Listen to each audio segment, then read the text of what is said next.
Happy Telling Tuesday! How's your week going? It's been a pretty good week for me.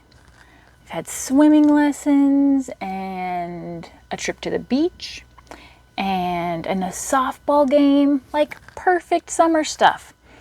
I hope you're having a good week too. When I was thinking about where to record this week's story, I smiled when I looked at my closet because this week's story has to do with tight spaces.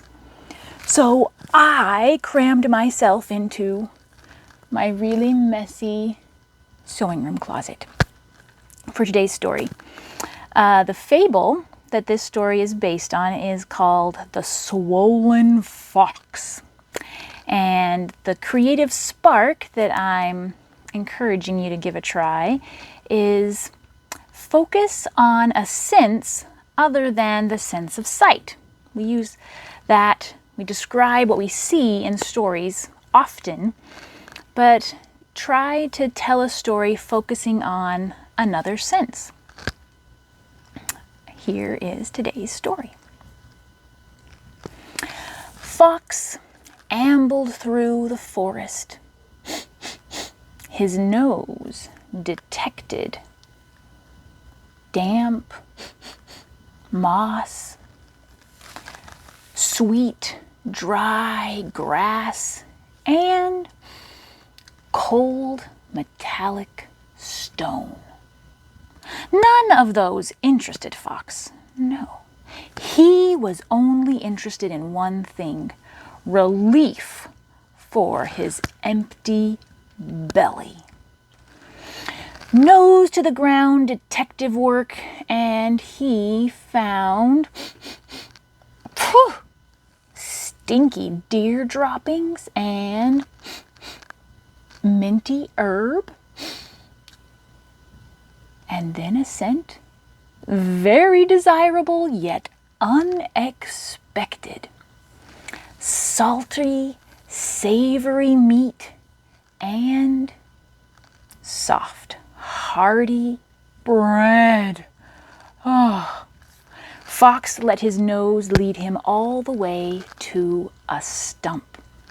It was in that stump that earlier that morning a woodcutter had stashed his lunch in the crevice. Good fortune for Fox, he got there before lunchtime. Fox stuck his face into the little crack.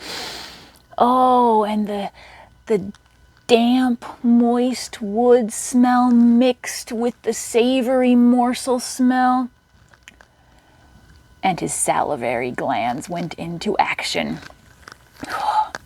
Fox wiggled the rest of his way into that little cramped space and set to feasting. Cloth tore, crumbs flew, and munching sounds abounded. When Fox was all done devouring all of the food, down to the very last scrap,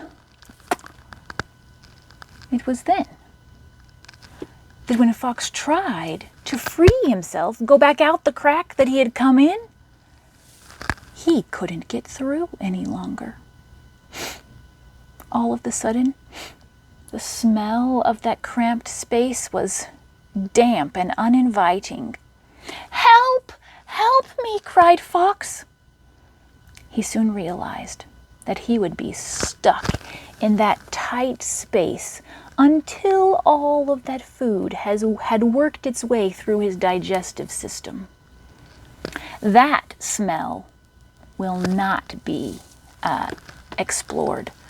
But what can be said is that the woodcutter, after bandaging his hand from a fox bite, never left his lunch in a crevice of a stump again.